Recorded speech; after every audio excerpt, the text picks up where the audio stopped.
Hello বন্ধুরা, চায়নাতে এমন নর্মাল দেয়ালকে সুন্দর করার জন্য এমন সুন্দর সুন্দর আর্ট করা হয়। পরবর্তীতে এগুলা দেখতে অনেকটাই মনমুগ্ধকর লাগে, আর এগুলা দেখতে অনেক মানুষ ভিড় করে।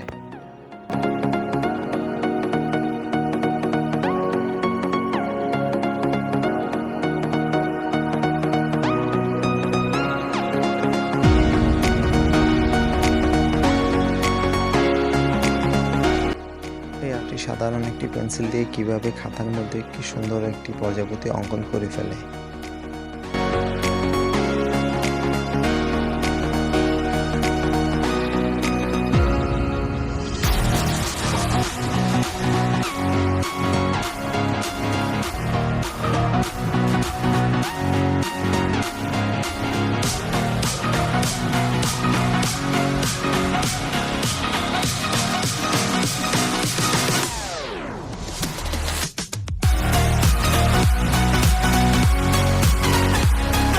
চায়নার এই লোকটি একটি শুকনো গাছকে কিভাবে একটি সুন্দর দৃশ্যে রূপান্তর করে, এটা দেখতে অনেকটাই সুন্দর এবং আকর্ষণীয়।